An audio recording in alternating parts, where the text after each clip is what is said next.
morning guys. Ito ako ngayon sa umagang ito, sa mapalimlim na umaga, sa araw ng Martes, sa Trinidad, Gindulman Bohol o sa San Antonio sitio rito sa Trinidad, Gindulman Bohol, kung saan ako nakatira. Nandito kami sa ngayon, nagbabakasyon, di pa kami nakabalik ng Manila. Ito guys, umpisahan ko na. Dito ako papunta sa taas. Itong way na to ay papuntang Anda. Subukan kong akitin guys, o doon ako pupunta sa anong tawag niya, basta bukid na may nakalagay na birhen. Titingnan ko kung ayun na sitwasyon. Mayroon daw diyan na dati dinadayo ng mga tao, after pandemic ata parang na-stop. Bibisitahin lang natin guys. Ito si JR, kaibigan ko, isang mekaniko rito.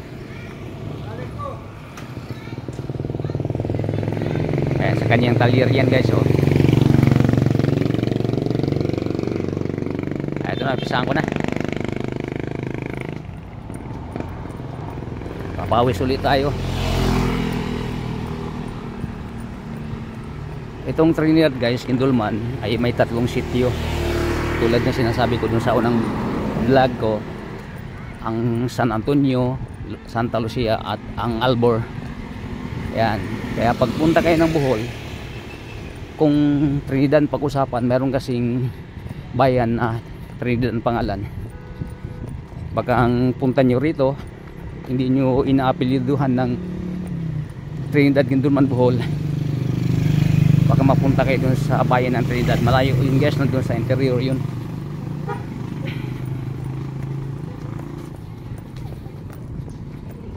Ito na, dito ako ngayon sa Trinidad, Gindulman, Bohol. Hindi pa rin tayo nakabalik sa Manila gawa ng wala pa tayong pamamasahe. Nagantay pa kami ng papadala sa mga anak namin. Ito, enjoy lang muna tayo. Dito malapit sa dagat, kaya napadalas ang punta natin sa dagat. Medyo nag-ibang kulay na tayo guys. Okay lang, ang importante ay maganda naman ng kalusugan natin. Ay, Jolly Boy, ang pinsan ng asawa ko yun, oh.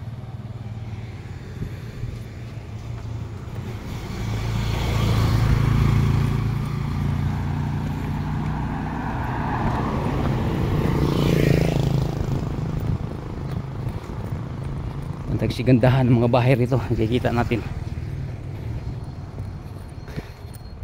Jogging muna tayo, bro.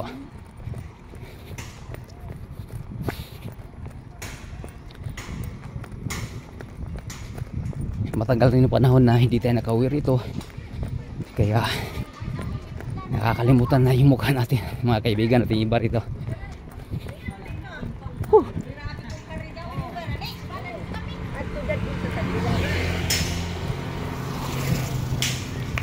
Ay,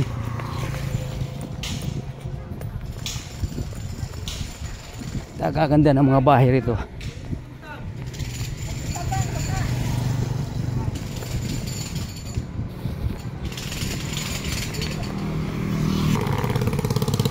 Akit ako doon sa bukid. May birhen daw doon. Silipin ko lang. Woo! Ito na. Si John Paul pala sumama, oh. Itong masisipag natin mga kababayan, oh, tingnan mo. Ayan, lalapasan muna natin yan. Jogging ako eh.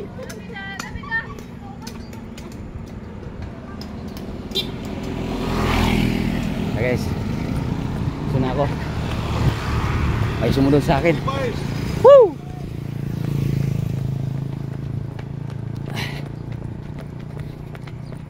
Hindi si John Paul sumunod sa akin eh.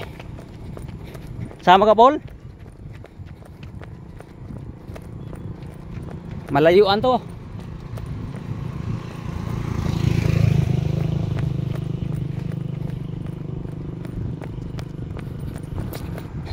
Bumalik na.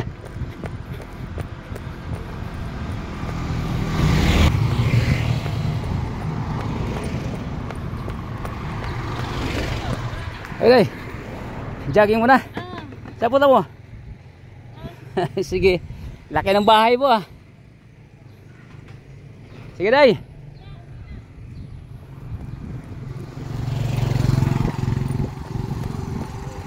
Mga kamag-anak ng asawa ko, lalaki ng mga bahay kasi yung mga yan ay nanggaling sa abroad. Yan ang punta ko. Yakit ako sa bukid.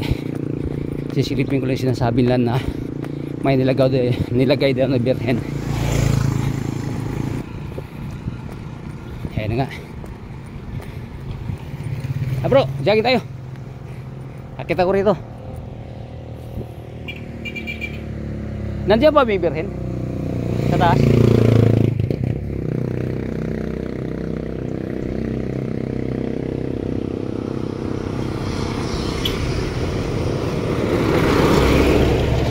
Okay.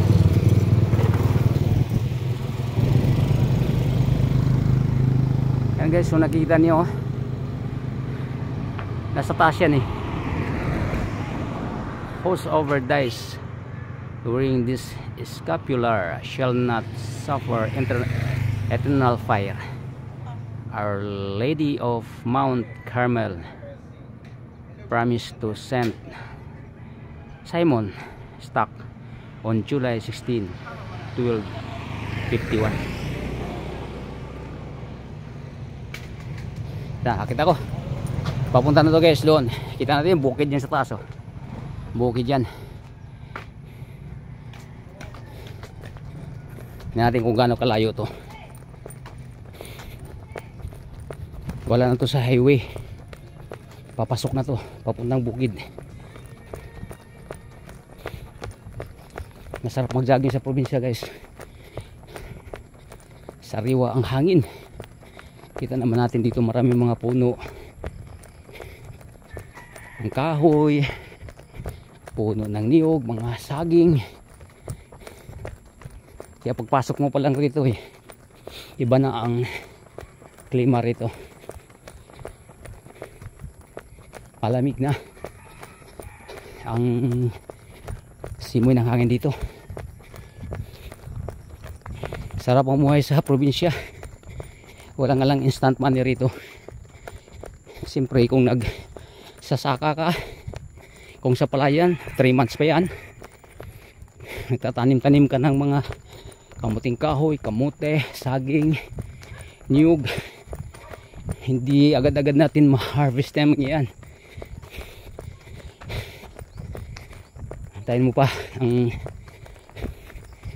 ilang buwan. Pero kung masipag ka guys, yung bibilhin mo sa palengke, tatanim mo na lang. Tulad niyang papaya.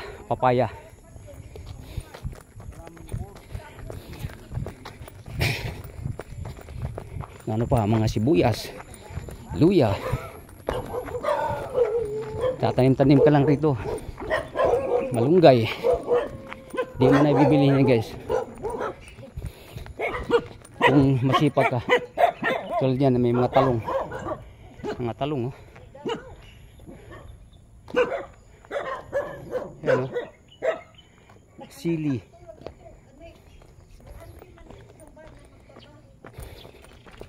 Kakatulong din sa pangailangan natin sa probinsya. Basta masipag ka lang. Mga tanglad, mga okra, tulad yan oh.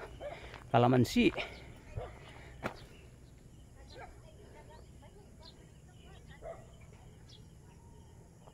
Marami nang hinog yung ano nila, papaya.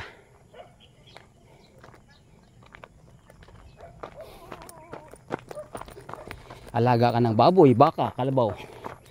Yan sila, mayroon sila. Yung mga baka. Kaya nabubuhay na tayo rito sa probinsya. Kaunting taste lang. Antayin mo yung pananim mo para mapakinabangan mo. Tulad ng mais. Yan o. Ang tataba ng mga mais na rito.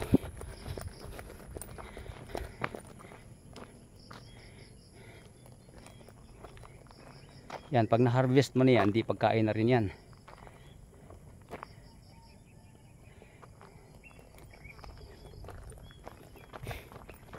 Gagarden-garden ka lang.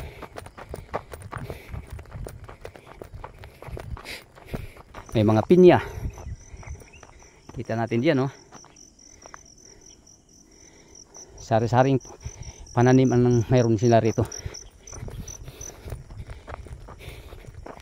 Yan. Itong may-ari dito ay may magandang kinabukasan. Dahil hindi sinasayangan yung oras sa walang kabuluhan, kundi dito sa pangkabuhayan. Yan ang tama. Kinalagyan ng birhen.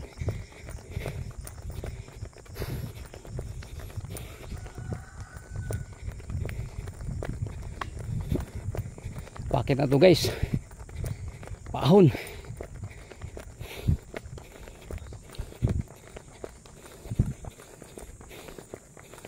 Pasubida. Matarik na. Patarik. Gagalaw-galaw lang pag may time para maiwasan ang high blood. Kadalasan ngayon guys ay stroke. Yan talagang umatake sa tao ngayon. High blood, heart, sakit sa puso at saka diabetes. Yan ang kinamatay ng tao. Maraming namamatay dyan sa mga sakit na yan.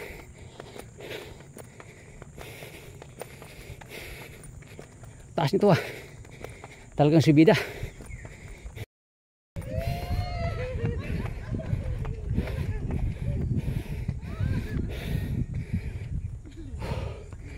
Minaw na sa akin.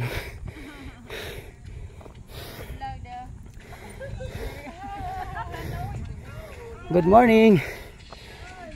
Morning. Naglakad lang kayo? Tapos na. Galing na kami doon. Asa ba yung birhen? Ha? Han? Ano? Kadto? Sa taas. Asaw na agi? Kabla na. Ah, okay.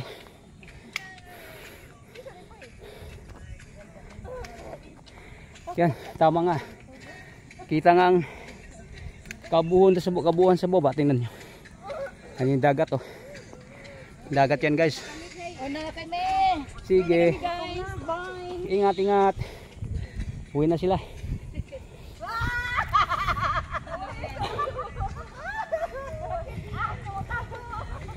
Palusong naman sila. Pauwi na yan doon sa highway.